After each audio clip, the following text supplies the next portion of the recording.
Okay, welcome back, ladies and gentlemen, for episode 18 of On the Virtual Track. I'm JP. I'm going to be joined to my left, as you can see, or depending which way you're looking at it, is Mr. Sean Clark, who's going to come in and have a chat with me this evening about his iRacing, sim racing journey, a bit about him as well. And then he's got one car, one track, apparently, all lined up, ready to go. So let's see what comes up. I hope it's a good pick on that one. But welcome in, Sean. Thank you so much for joining me, bud.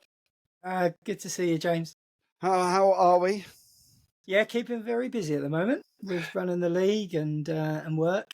Oh, it's all good. Looking forward to seeing all about that as well. Now we're going to start off with your sim racing journey and your game console playing of probably multiple different games. But we do ask the question: how far back do we go into the Sean Clark journey?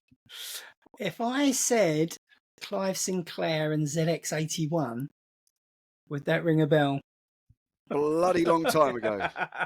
Yeah, I was really early into computers, literally 1981. Yeah. The ZX81 used to have to type the programs in from a magazine back then. Yeah. And there was a few like racing games on them, if you like. But the nearest to a sim was a game called Elite that, believe it or not, is still going as Elite Dangerous. No way. Yeah, it's a space sim. And that's the nearest we got to a sim back then, if you like. It's still going now. So pretty awesome. We climbed through the ranks though. Jeff Crammon, F1 game was absolutely awesome back in the day. Colin McRae, once the PlayStation actually came out.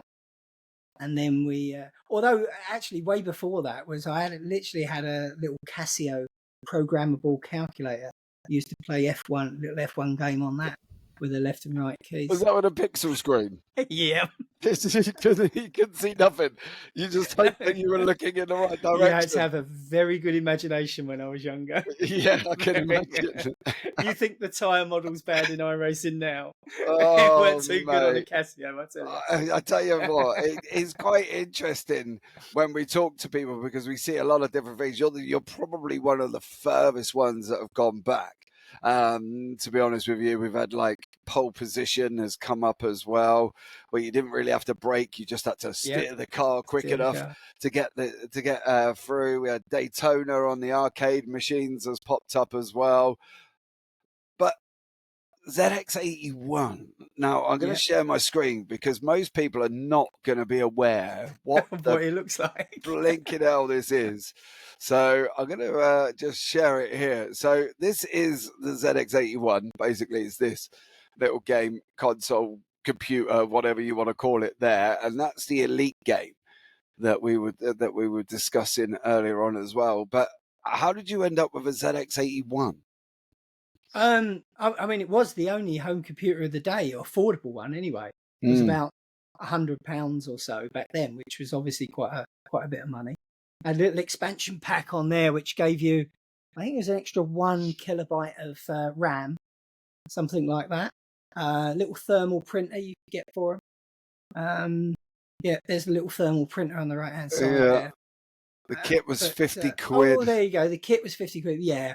But built 69 quid with the other bits. I love the processor, 3.25 megahertz and 8 kilobytes of ROM.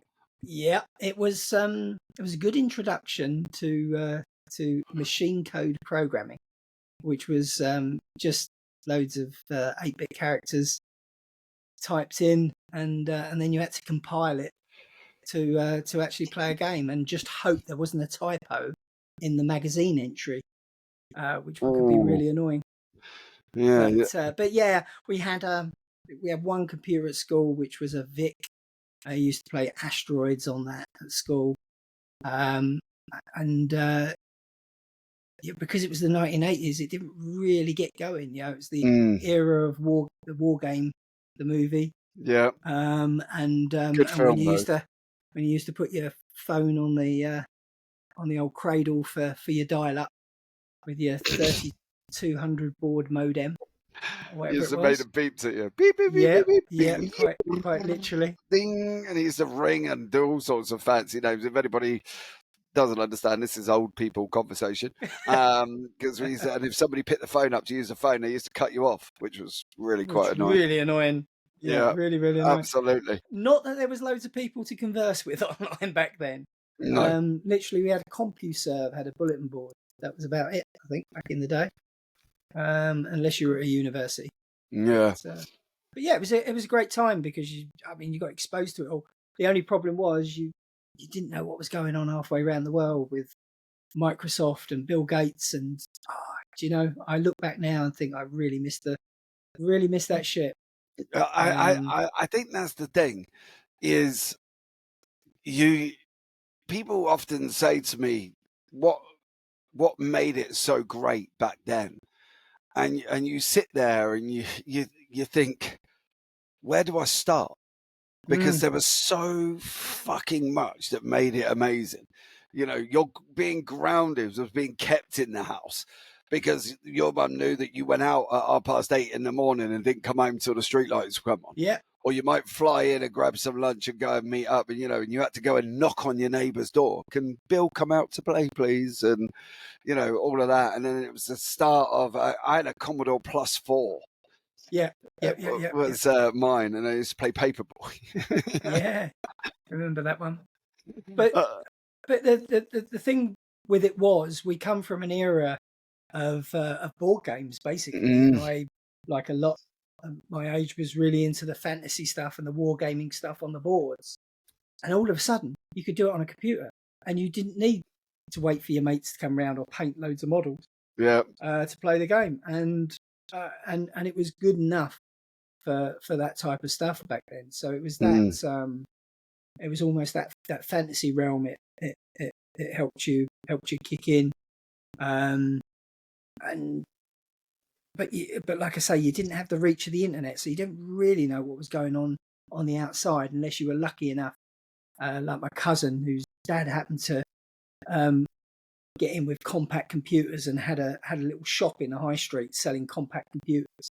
And then of course you had this little way in, but proper computers back then were so expensive. If you want a sim computer now, it's a bit of money, but back then it was exceptionally expensive for not a lot of power.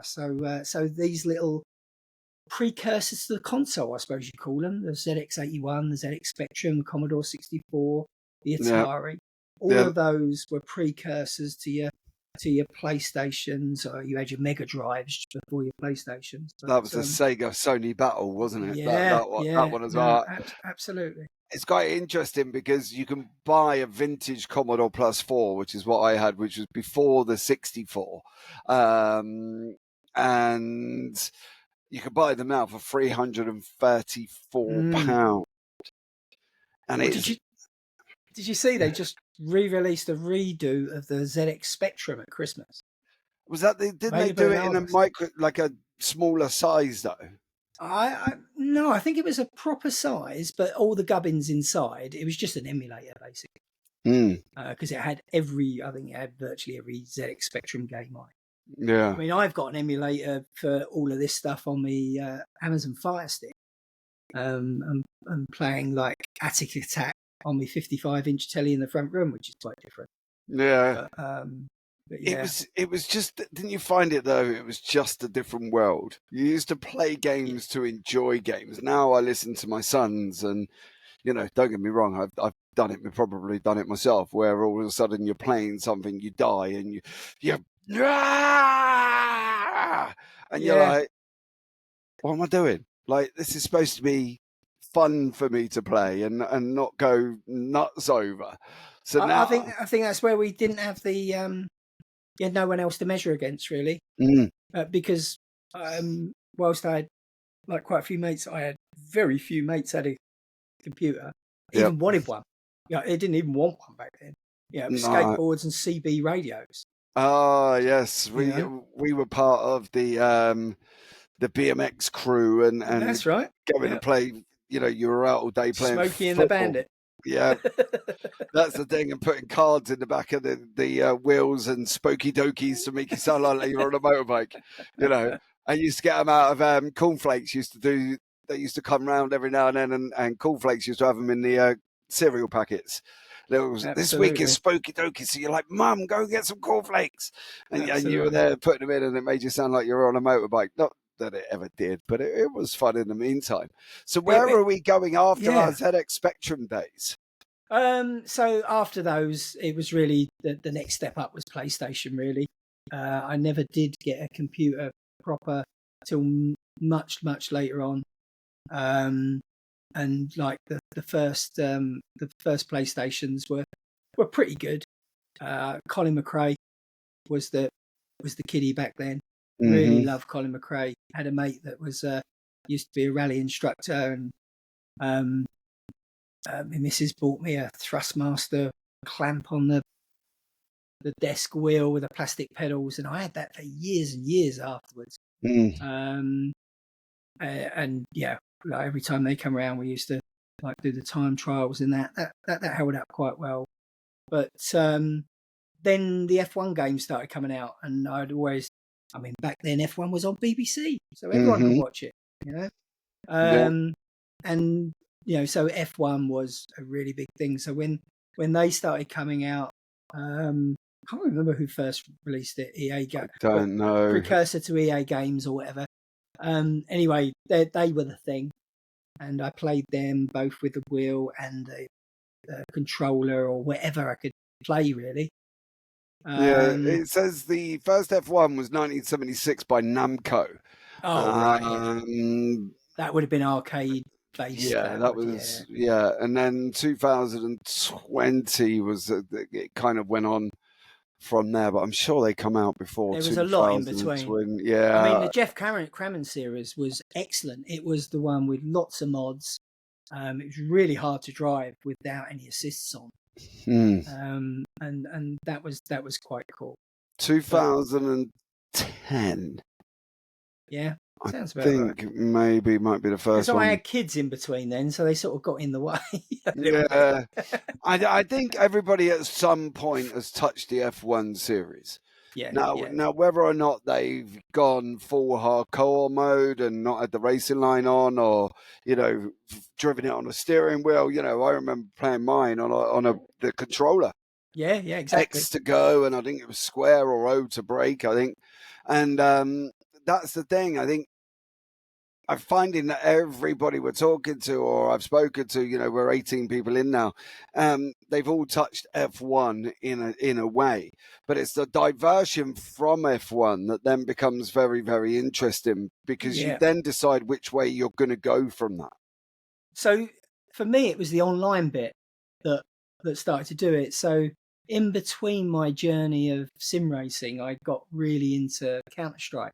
We had an online team with proper online practice, very much similar to what we're doing now with iRacing, but back then it was Counter-Strike, and we really just didn't have the connection to do it with any racing games. You could go online with F1, but it wasn't much fun.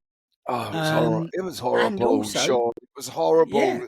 Fuckers crashing into you, taking you out, and there was like, you're going down the straight, you've gone to the inside, and there's gazers. The F1, I think this is the only thing that could possibly let the F1 series down, is their online management of people like that, because there isn't a real kind of, I haven't played the most recent one, so that there isn't a real punishment system in place, where iRacing's got the SR, the incident points and all that other jazz. There was never a real punishment system in place. And the people you were playing against were, you might, I don't know how old you were in 2010, but there was always some little kid of about 12 who just thought it was like Wreckfest. Yes. I was 42.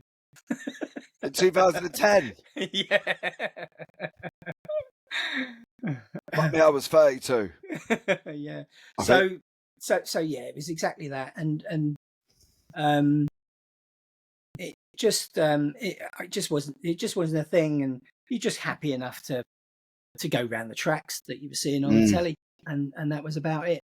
What was And your it did first earliest memory of Formula One? got to be Mansell pushing it over the line. My proper memory. I mean, Murray Taylor is just his voice just always in my mind. But I mean, I remember sort of bits of Jackie Stewart.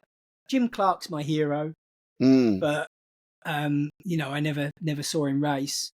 I live near the Lotus factory now, and you can see the Van Walls here and the Lotuses on the side. They're really my yeah, you know, the John Player Lotus and stuff like that. All of that 70s, 80s era. But to say I remember it, you know, I don't know how much I remember and how much I now look at the YouTube videos and think, oh yeah, I remember that. Do I really?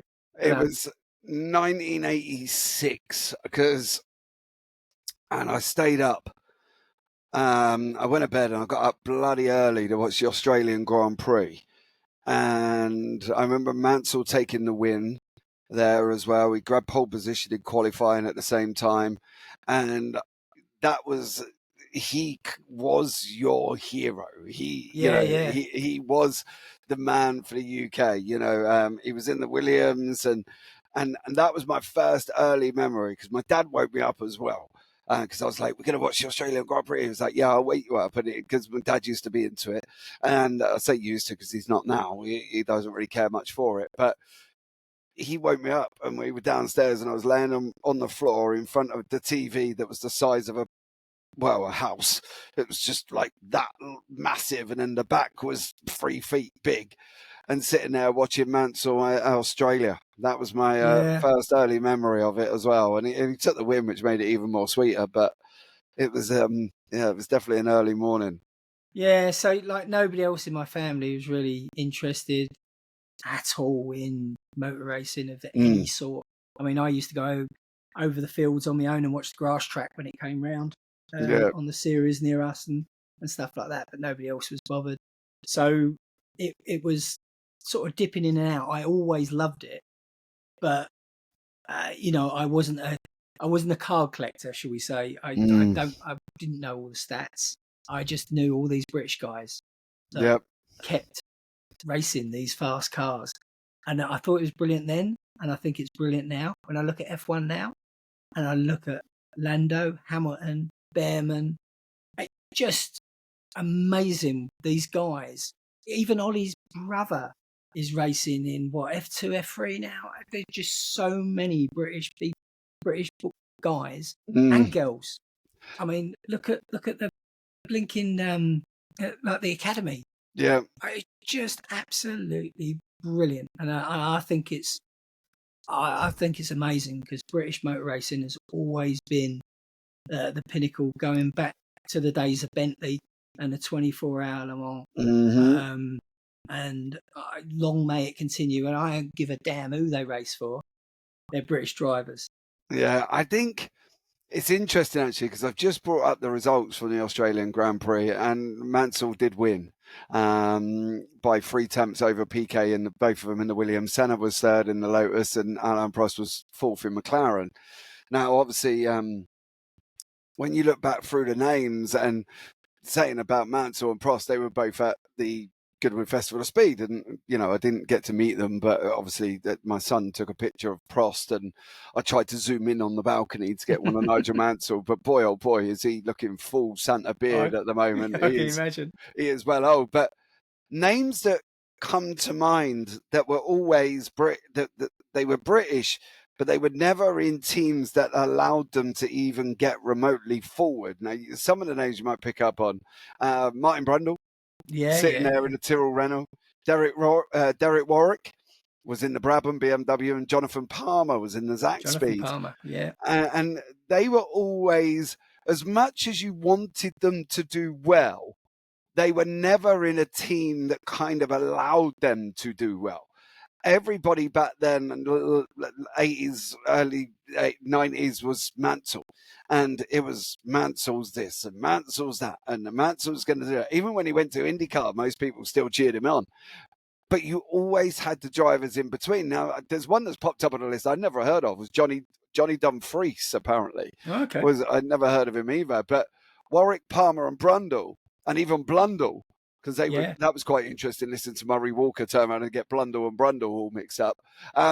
They were 4 people that, although they were on the grid, they were never quite in teams that gave them the opportunity to challenge for anything. Don't you think we get that now, though? We might not so much with British Drive, but we definitely get that now. It's the same with Ollie Berman in the Haas. Yeah. He was there last weekend as well, in between trying to play hop, skip, and a jump over the people that just wanted to jump on him. And he's obviously sitting in the Haas.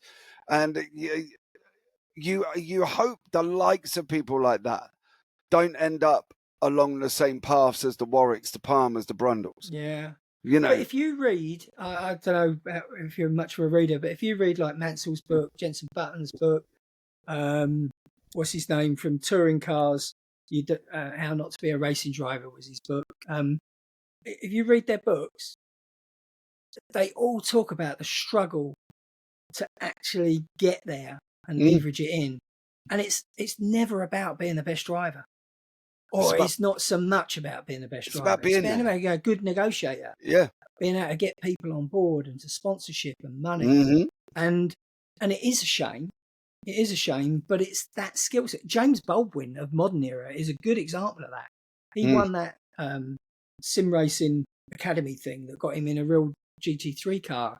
And I remember him doing a video online afterwards saying how let down he felt after the first year. Just nobody rang him up after the last race. He ran the race, and that was it. And he said he admitted himself he was naive to think that people would, just because he won, that they would keep on at him, but he had to bring the money in. Prize example of financials is Nikita Mazepin. Mm-hmm. That's a prime example. The guy couldn't drive for toffee. He spun more times more than Kylie Minogue did. We've seen these. He's absolutely shit rotten, but he had Russian money, and that was the thing. And this is where the sport nowadays isn't based on people that sometimes can drive. It's based on how much money are you bringing in, and that's where it fails. You know, you can look at other sports as well, like football and stuff like that. Football is pure talent. You know, you get 1 in 100,000 kids will actually get onto a football team. You know, I think you mustn't be. You mustn't be like just take it as all talent though, because there is negotiation going on in the background, even for those talented footballers. There's a lot of luck, but there's also a lot of how good this person's going to be in front of the media. Mm-hmm. You know, who's he connected to? Who's he not connected to? There's a lot of that goes on. Mm-hmm. The Academy, if you watch the Academy series, Abby Pullen stands out to me as the person that most deserves to be in an F1 car if there ever was one. And I say person, like absolutely outright. She is such a fantastic driver. She couldn't afford for her granddad to go and watch her race. And yet you got, I can't remember the American girl's name, but they had the money. They were following her around. The parents were following her around. Abby Pullen was on her own. She even went to Silverstone on her own. And because the money ain't there, and the Academy is what gave her the chance to shine. And she so much deserves it. I hope one day to see her in an F1 car. It would be absolutely fabulous. I mean, she was so stunning in her last season in the Academy. Absolutely brilliant. I think she's in Formula still. She's in GB3 at the moment. GB3 is it? Yeah. Yeah, but she got her first Pullen's F1 Academy victory, earned her a fully funded seat in the GB3 Championship with Rodin Motorsports. So what does she do next? That's going to be the problem is where is Rodin and how far up are they going to do they go with her? Part of Alpine, aren't they, Rodin? Honestly, I don't know on that one. Let me just have a look. Teams. So they got, well, to be fair, mate, they do go quite high. They got FIA Formula 2, Formula 3, F1 Academy, GB3, which is where she is, British F4, Spanish F4. So they're Yeah, quite, she's got a path. She's got a path. there's a path there from Formula 2 inwards, you know what I mean?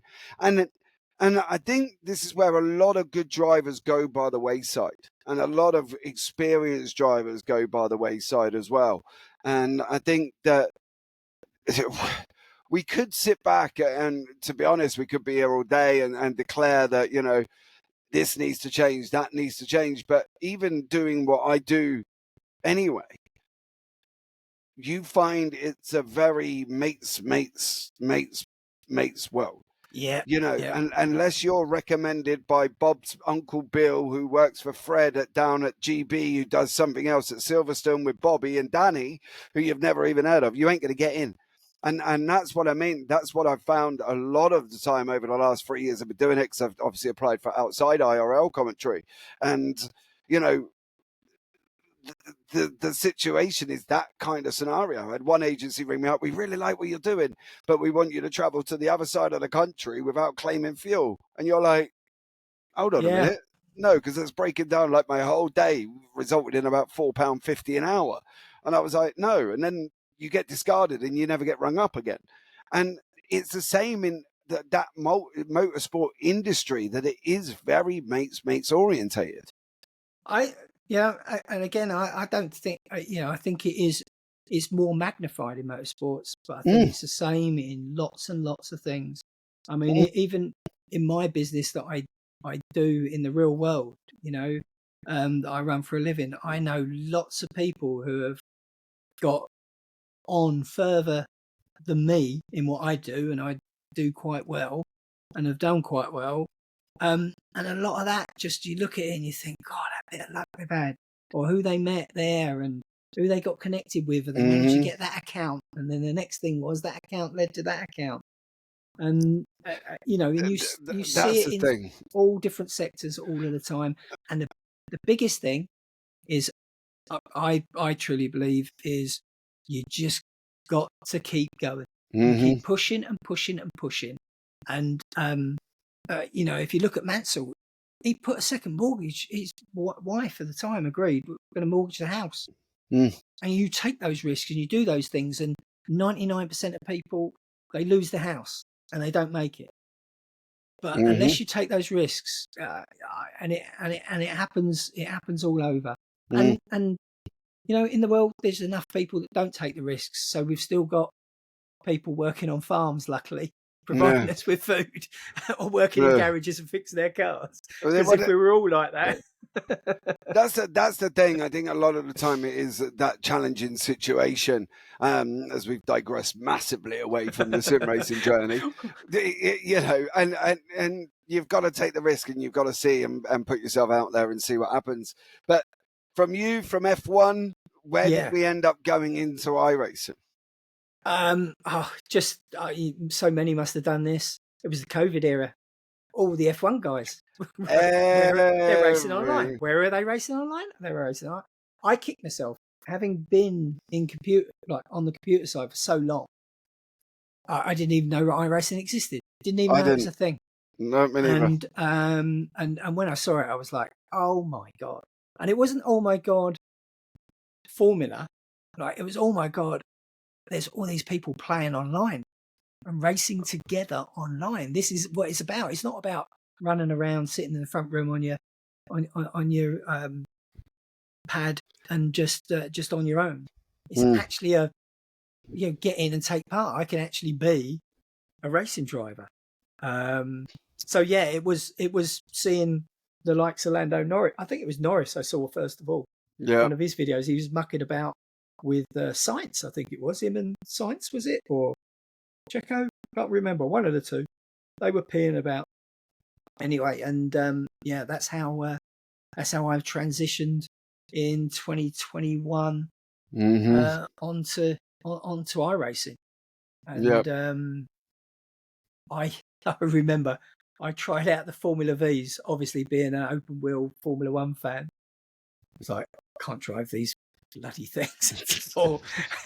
So So moved over to the MX5s because this was before the BMW M2s come out, and before the FF 1600s, and raced through getting my bloody A license like there was no tomorrow. Oh, why did I do that? And then spent the next year like trying to actually learn how to drive after that safely, which was quite fun. Then they brought out the FF 1600, best car. It's so much fun, so much fun. And I've raced with some top guys, Dario. And I raced with him in a league, and F4s. I love the F4 car, absolutely loved it. Raced a lot with Xella, who's a big F4 streamer, or used to be.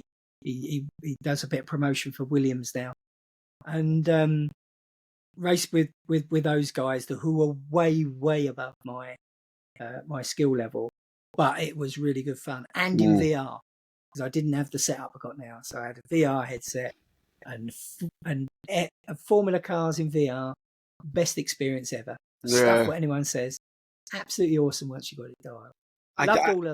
Loved all of that, but the officials are all right, but they're a bit lonely. It sounds a bit sad to say. No, I agree. But they are a bit lonely. You want to race with your mates and race with some people regular, and so started to get into the leagues. Not many Formula leagues about. I know of one coming to a Wednesday night near you soon, but yeah, I don't know who that is. Not many Formula leagues about, and those that are, the guys in them tend to be pretty good. So I moved up to the GT3s. Really, I love the idea of the touring cars, but who races them? Love the idea of the old formulas like the Lotuses, but they're so damn hard to drive. And then it was really the GT3s, and I got into the groove of one car all the time. Learn it. I'm still not that good. I mean, just up below a 1500 I rating, but I really enjoy it now. And I started racing with UK Sim Racing. They were a great bunch of guys, welcomed me in, but I was so below their level. It was a bit boring getting lapped every week. But they were a great bunch of guys. Raced a bit with and you must have been there when I conned for them. Oh, maybe in the GT3. Yeah. And I mean, they've been going for years, and they're just a solid bunch of guys. And I look in there every now and again, and some of the same guys are still racing. They have proper stewarding and everything, but never any hassle. Very quite low key, or it was back then. I mean, I got done once for not keeping up with the pace car or something, but you just took it on the chin. Nobody. But then I found that a bit difficult, so I went back to MX5 for a little while to try and get a bit more used to it, and ended up racing with RTA, which is an Irish racing league, and they were just polar opposite. A lot of them were not professional, but they raced at the weekends locally, so they were really good. But they were just piss-taking Watsits all the time, and it was just, you imagine it's like walking in an Irish bar. Yeah, it really was, and they had stewarding as well. But the way they did it was everyone got online afterwards and went through all the incidents together, and it was like they banned one of their mates for the next race for doing something silly, and like again, everyone just had a real laugh, and that's where I met JT. Yeah, was in that lot, and John Johnston, for those that don't know, of Tanzo Racing, and he invited me over to what was MX5s and then GR86s there, and that was in January 23. I jumped over there and basically stayed there ever since. Helped him out because a couple of the admins left. One of them went to set up another league called ESR, and has done pretty damn well over there as well. And I just stayed with JT and helped him build that up, really. we tried all sorts. Daytime racing, we thought that would be good for night shift workers and people work from home. There's only ever two of us, me and a bloke called Dave, and that was it. The only two turned up for that, so that didn't work. Tried open wheel, didn't work, and we settled with the GT3s that I now run and the GRE6s that JT runs. GT3s that we run now, coming up for their 8th season in September, and it's just grown strength to strength. I think we've already got 22 people signed up, and we're 6 weeks away from the 1st of September, and we've got a very different, I could say almost controversial setup for the season ahead. But plenty of people look like they want to try it out, give it a go. So we'll see how it goes. Can we hear? Yeah. What? Talk about it? Yeah. Absolutely. No, I'm just clarifying before we go any further. No, we can. So what we're doing, we're running some recruitment races to test things out. First one starts next week, 21st of July. Yep. On a Monday. All of our races are on a Monday night. Starts 7:30, and we're running 90-minute races. So I don't know of many leagues. There are some that run races longer than 60 minutes, but we wanted to go for something different. Quite a few of us enjoy the endurance racing, which we must talk about in a little while. We will. But some of us enjoy the endurance racing, and we thought it'd be really different rather than just do a straight mirror of the official races with our 45 minutes. We'd stretch it out to 90 minutes. We may have a few quirks in there as well, but and give it a go, and it's going to make it a lot more strategic. It's not going to be just about who's fastest. You have to think about tires. You have to think about fuel, pacing yourself. Staying out of trouble, because if you get any damage and that, go in the pits, it's going to be race over. Mm-hmm. So all of that comes into it, and it should be a nice challenge. And what we've done, we've tried to keep the time down, so we'll finish by 9:30. So it's still a relatively early finish. There or thereabouts. Give me some creative license. Mate, you've got some creative license. You're very optimistic that you think you're going to be done by 9:30. Have you heard these guys talk? We'll be done by 9:30. You might still be working. Yeah, I'll still be going, because you'll be there like, oh, I'm going now, and then I've got a 20-minute of interviews with about 10 different people as well. And that's the thing. Obviously, we're looking at JBB are going on board to broadcast that one. I think we're going to be done by about 9:45, possibly. Yeah. As well, but. Yeah, we could talk about the technicalities of it, but it should be good. One of the other things that we're going to be testing during the summer, we've got a volunteer whose name I'm not going to share because it wouldn't be fair to know who's doing it. But I'll tell James afterwards because it's someone he knows. We'll be doing live stewarding. That means we're going to be able to throw full course yellows, safety cars, and issue penalties during the race. There's only one person that I would know of that would.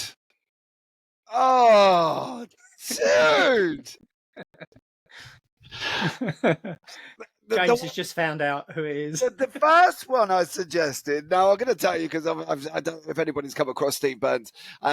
He's done stewarding and stuff like that for us. He wrote the rule book, because apparently my 5-line rule book of "Don't be a dick" wasn't quite good enough.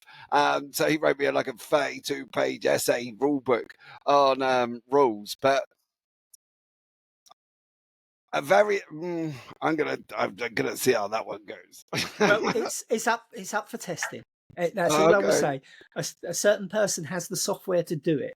That's how it came about. Fair play. So anyway, I'll go with that. Yeah. So we're gonna see how it goes. We have a rule book.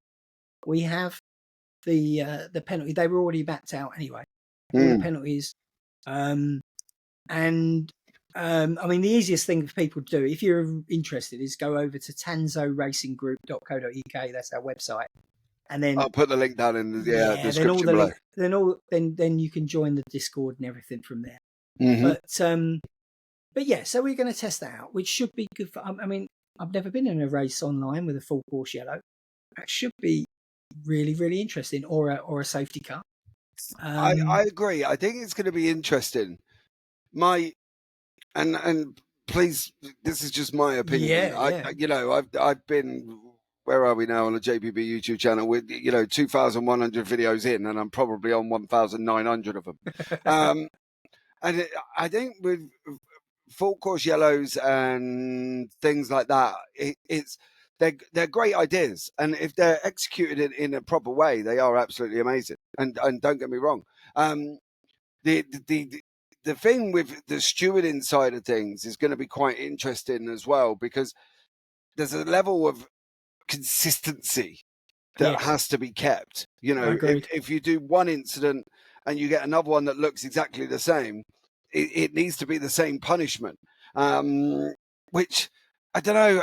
I've done these with stewarding before, and I just don't like it. And it's not nothing. I'm not bashing anything. I'm not doing anything. It's just my opinion, and sometimes I just find it causes a whole lot of bloody drama. So with sim racing, there is this thing where everyone wants it to be like real life until you actually try it, and it doesn't work. So we were running last season open qualifying. I thought it was great. I enjoyed it, challenge of it. There was quite a few people who didn't. They had issues with it because people were getting in their way. Other people were giving other people toes when maybe they shouldn't have done, and bits and pieces like that. And it got a bit controversial. And the other thing is, to have open qualifying, it has to run for quite a bit of time to allow people to get clear laps round. Yeah, in real life it works. You need 15 minutes at least. And the thing with that is, from my point of view, obviously being the broadcaster with it, open qualifying is a lot more interested in somebody just going around the track. Yeah, you know what I mean. One person at a time. It gets like that. But that all comes with experience. Now, I've raced in an Australian league and a broadcasted Australian league that only has open qualifying. I've been done in open qualifying for blocking, and it wasn't even intentional. I was just trying to get out of the blinking way. But with open qualifying, it is a skill in conjunction with being able to pick a gap and know that you're going to get a lap in. It takes a lot more awareness from drivers. And I think it is one of those where it's not really for beginners. We tried it, and for some it worked, and for some it didn't. So we're going back to closed quali. And we just. Where do I vote on that? Yeah, well, you do what you like with your own league, James. F4s is open. If anyone doesn't wonder, we've got free F4 league kicking off tomorrow, Wednesday, actually, as well. There's 33 of us signed up for this free F4 league, and I'm racing in it, so it should be fun. I will say that if if anyone ever races with us, they will find that whilst it's not a total dictatorship, I do have the pleasure of being the only person that actually runs the league and in charge of it. And so my answer more often than not is, well, if you don't like it, start your own league and see how it works out. Dude, because it ain't easy. No, league running is horrible. And I was talking to Luke Crowley last week about it, and it's a complete and utter pain in the fucking ass. Yeah. It's horrible. I don't like it. We haven't, we did multiple different leagues in JBB at the beginning. We started off with Clios, and then we did GT4s, and then we did NASCAR, and then drama happened and people kicked off, and then seasons finished early. We did supercar V8s because we were the only European V8 league, and people were kicking off in that as well, and that went by the wayside, and then we just took a break for months. I put every message out to everybody. I said, right, I'm not fucking doing it now. So, I mean, if you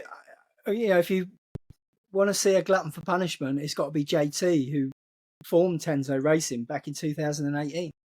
And he started out, they're doing league racing on PlayStation, and he's been doing it ever since.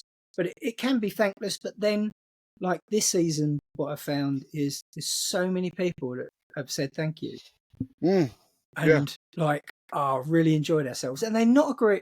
There's quite a few people who don't agree with the changes we made, and a couple of them I convinced them give it a go over the summer, over the break, see what you feel. Yeah, cool. And if it's not, but we've got to do something. We've got to do something different. We can't. There's so many to compete with. Mm. And yeah, not every decision is going to be the right one. And it is what it is, and it works itself out. Because I tell you what, if they don't like it, you soon see the numbers drop off, and you change tack. Yeah. But look, we've been turning up a few seasons back, and there was 5 people on track. Last season, it always dwindles off towards the end of the season. Towards the end, yeah.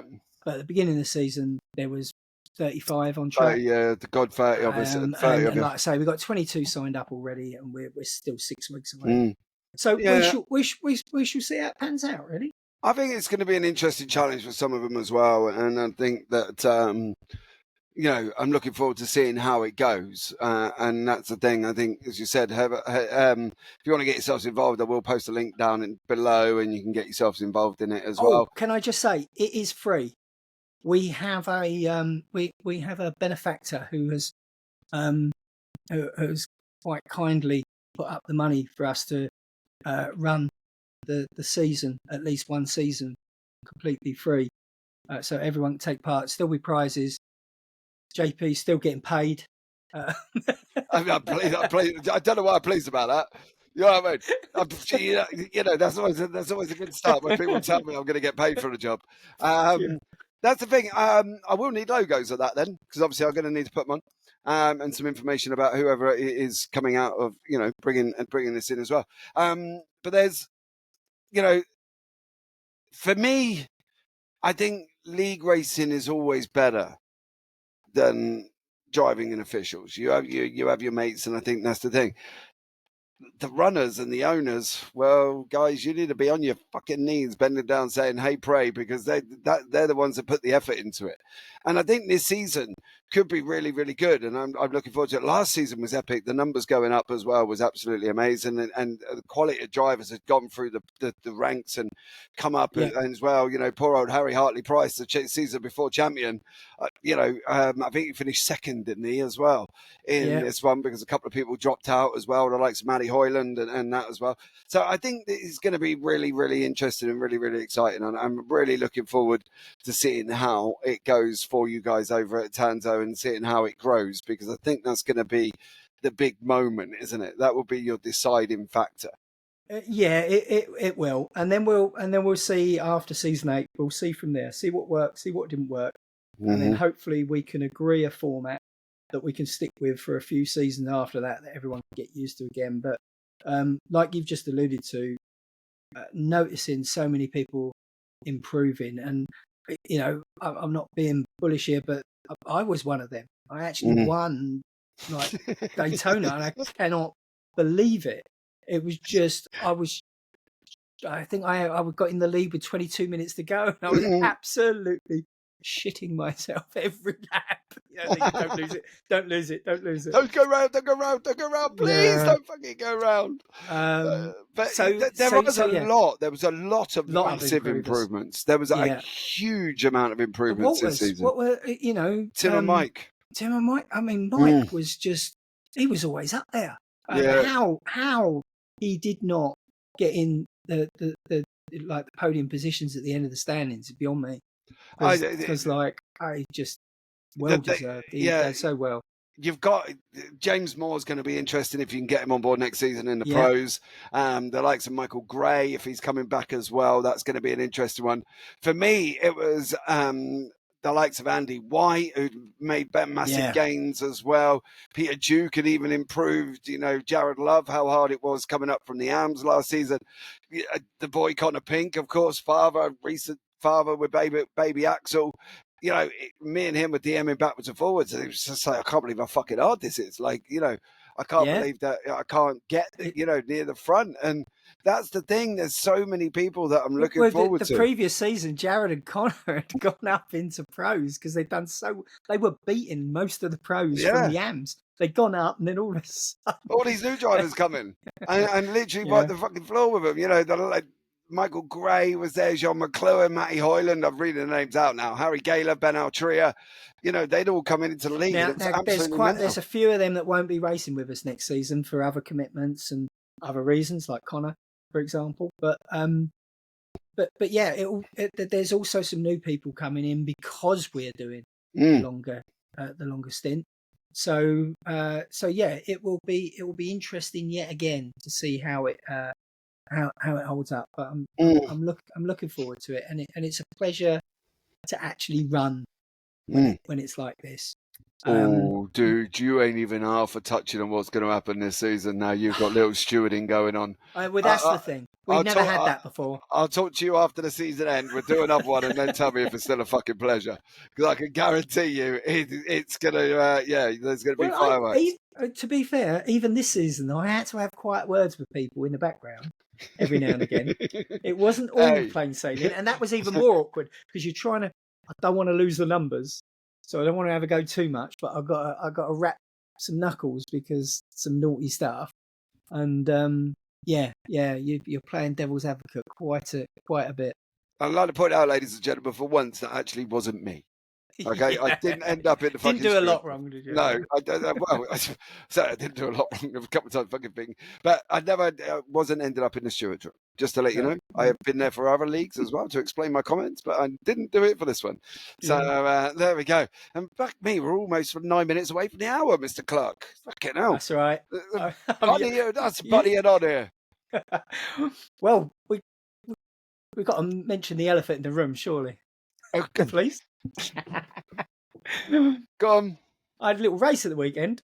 Yeah. Yeah, we some people will know that, we this season was not only a transition of the league, but we also transitioned into Clarkson James. My company has sponsored the GT3s in Tanzo for quite a while now, and as part of that, we decided to set up the Clarkson James Motorsport team. It consists of myself, Andy White, Tim Reed, Harry Hartley-Price, and Jean McLuhan. Mm-hmm. 6 of us. But Jean was away on vacation, so the 5 of us took part in the Spa 24 on Saturday in Split 10. Okay. We had a little incident right at the beginning where we got a black flag for overtaking before the green flag. Now, where was it? Spa? Spa, yeah. So you overtook on the inside, I'm going to presume? Yeah. The person responsible should remain nameless, but anyone could look at the replay on my stream. So is that you? No, it wasn't me. I'm not fast enough to start the game. I'm probably guessing it's either Hartley-Price or Andy White. Yeah. Yeah. So then that person had to go and do a pit stop, and we come out in 52nd. They then proceeded to stay in the car for at least 3 stints, if not more. What did you have? 45 minutes to an hour per stint? And about an hour. Yeah, about an hour per stint. And got us up to 3rd place within 3 or 4 hours, which was absolutely effing incredible. So who was it? You got to give them big up for getting you up to 3rd. Who was it? Harry Hartley-Price. Yeah. Oh, fair play to him. Good job. So we got ourselves out of trouble, and then it was just a case of holding it together through the night. Oh, Craig Corish was in there. Sorry, I missed one. Craig, because Craig did the night shift, or most of the night shift, took it through the night, and then I picked up 4 a.m. from him on the Sunday. I only did a couple of stints because being the slower driver, it was getting really close at the end. We were shuffling between 1st and 3rd through a lot of the late stages, and obviously being the slower driver, we couldn't give much away.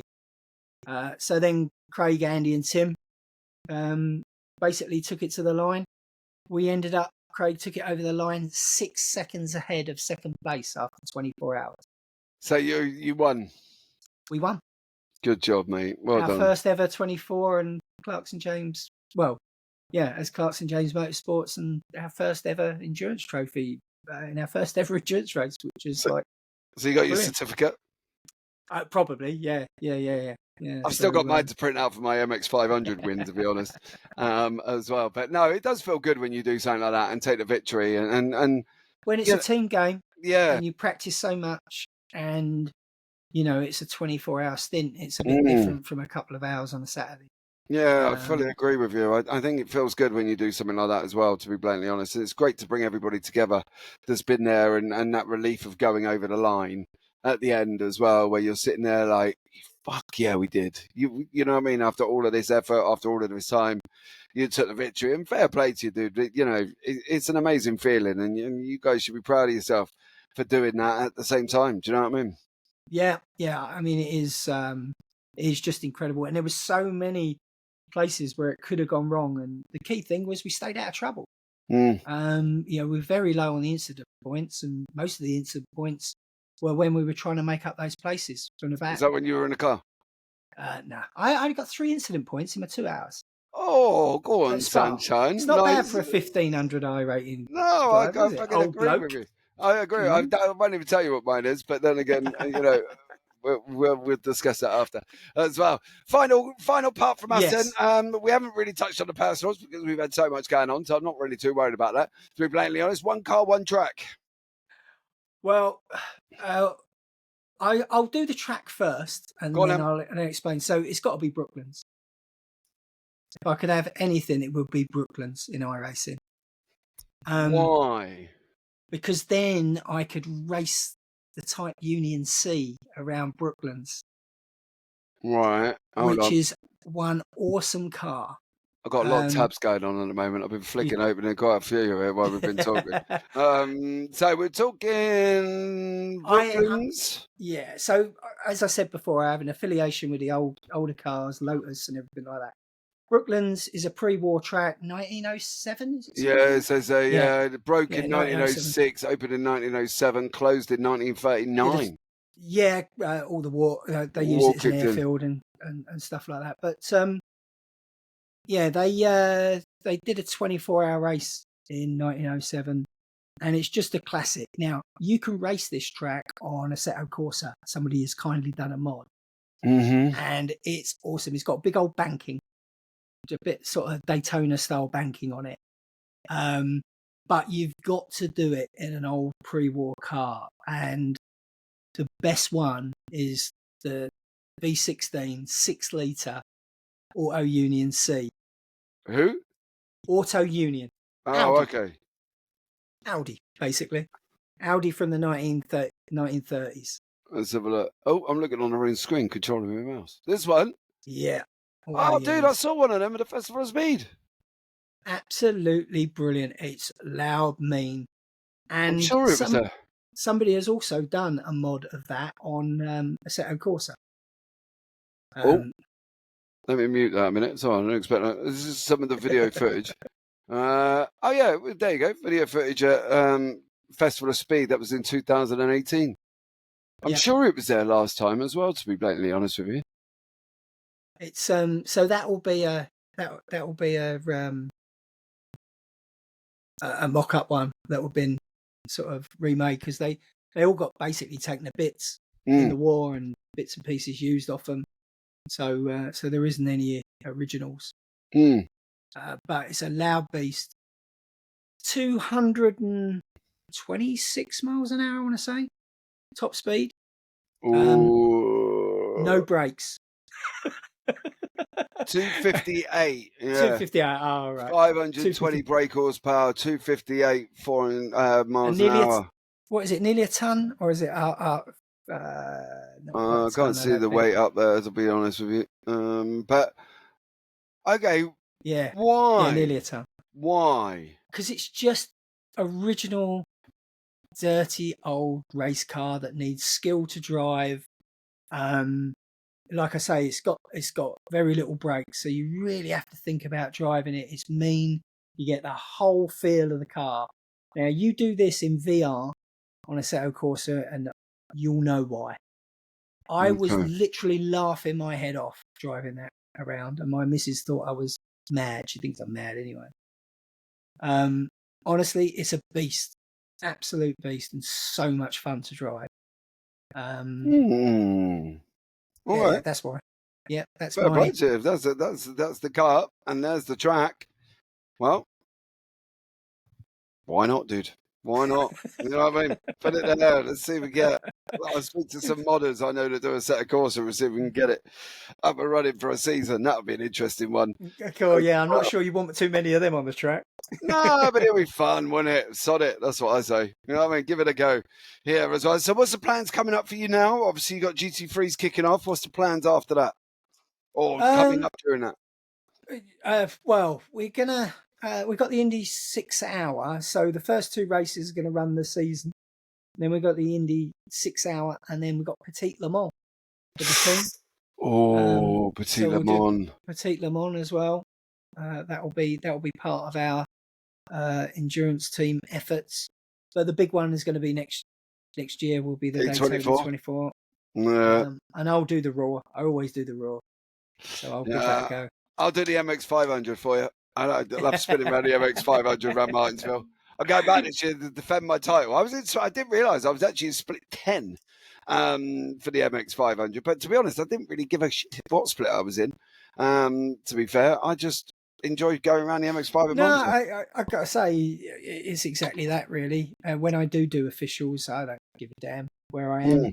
And usually from racing, the league racing as well, when I jump in officials at my I rating, I usually do quite well. 1, because I just let the other buggers run it off the road.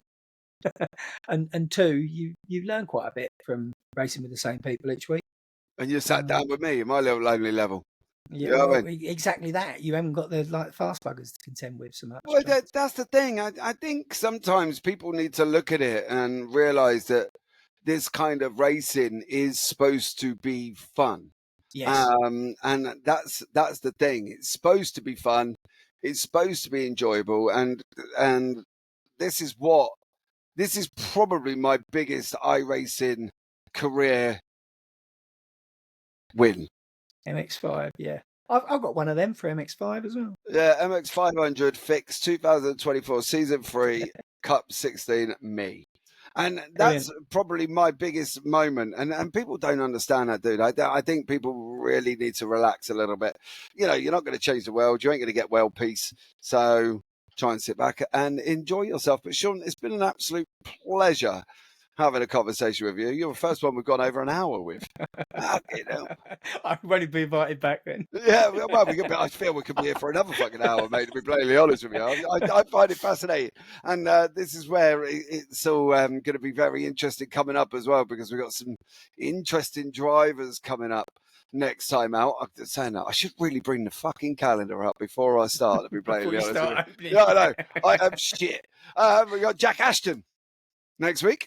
So I'm looking forward to having a chat with Jack as well. Done some racing in real life and coaching and runs leagues and everything else coming up. And then Luke Maxwell, who I've met in real life, and he is fucking fascinating as well to have a good chat with. So there we go. But Sean, it's been a pleasure. Thank you so much, buddy. Thanks for inviting me on. For coming along and having some fun. But guys, there we go.